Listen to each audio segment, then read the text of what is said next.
Hi guys, Black is here. And I want to tell y'all a story.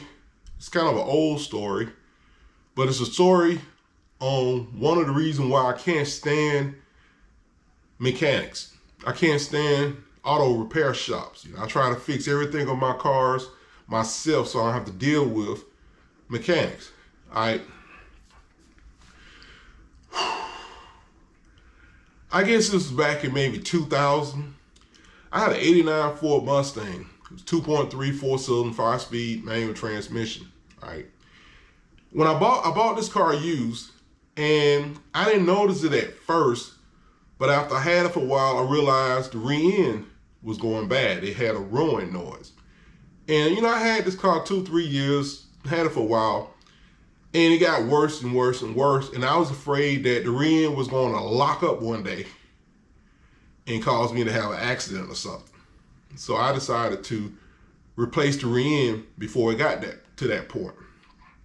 So I go to a junkyard, buy the rear end, and they give me the right rear end. I put it in, and the damn thing is clunking. I mean, you ride down the road, you take your foot off the gas, you step on the gas, and you hear it clunk, right? So I take it back and told them that it was clunking. And they gave me another rear end, but it was out of an older Mustang. I'm assuming a Mustang that didn't have a 5-speed.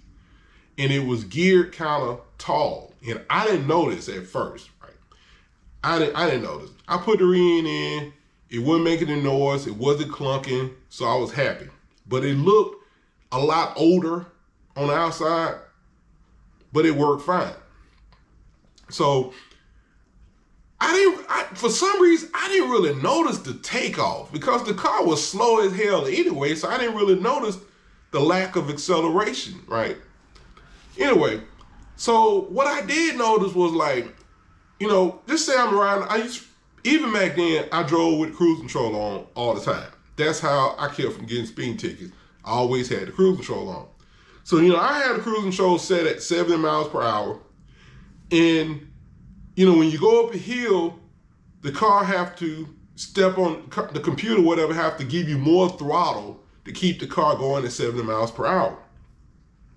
Because the car had the wrong gear ratio rear end, the rear end was geared slightly taller. The car did not have enough power to hold 70 miles per hour going up a hill. So when when the cruise control's on, I'm running 70, it would slow down to sometimes 65, okay? So also, what made me notice that also was this. Ford, for whatever damn reason, well, I know why. They said they did it so the engine will have more power. When you had the air conditioner on and the computer would step down on the gas to, 80% or more. I don't really know the exact percentage, but at some point, it will turn off the AC compressor. And this is supposed to give you more power. And the dumb part is, it even did this in a 5.0 V8. I noticed because I drove an 89 Mustang brand new, and it would do the same damn thing. It used to piss me off because every time you wanted to race somebody and you had the air conditioner on, when you start flowing, it cut the AC off. I don't know why. I know why they did it, but I'm still saying, why did you do it? If I wanted the engine to make max power, I'll cut the AC off.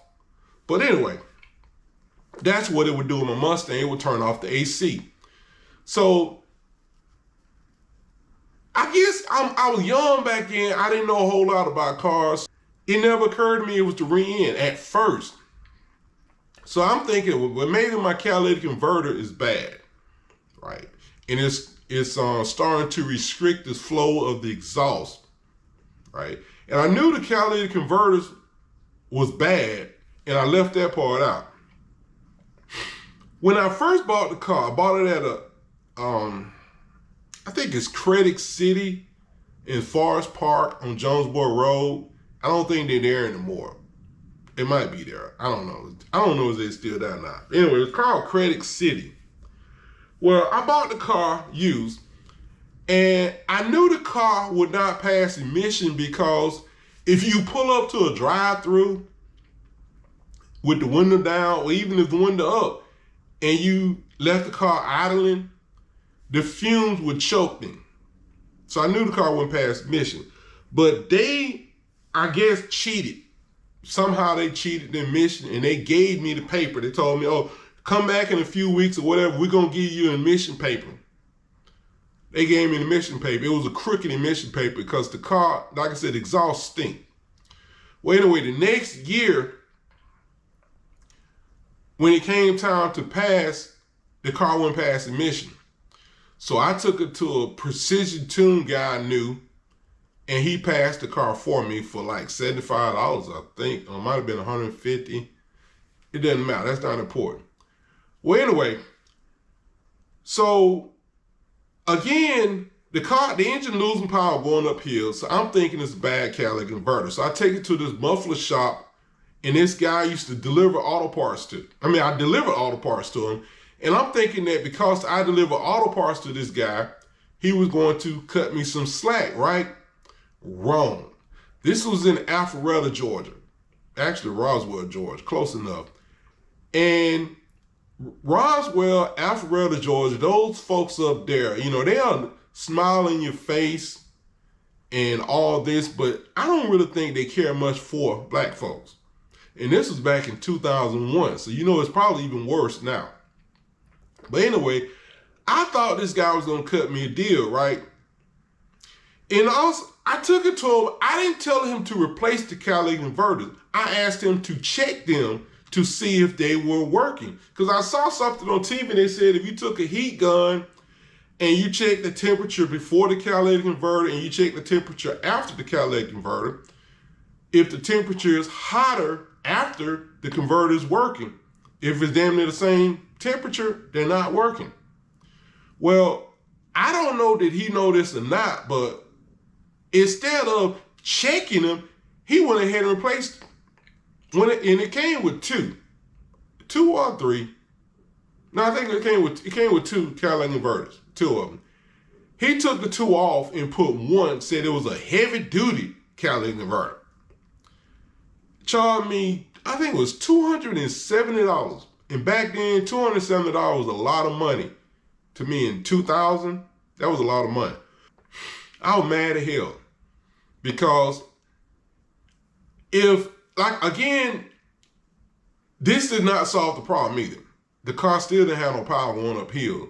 But I could now pull up to a drive-through with the windows down and the engine running, and the fumes would not choke me. You didn't smell anything. It smelled like a brand new car.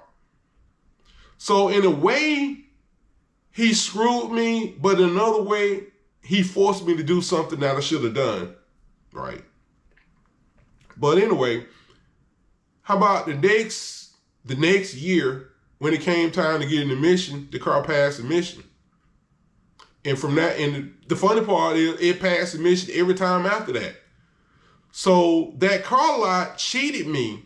Credit City in Forest Park cheated me when all they had to do was put a catalytic converter on there. But they didn't. Instead, they cheated. Now, this car was 89, so this was before the ODB2 thing. And I guess this is the reason why they designed that, they put that extra oxygen sensor after the catalytic converter.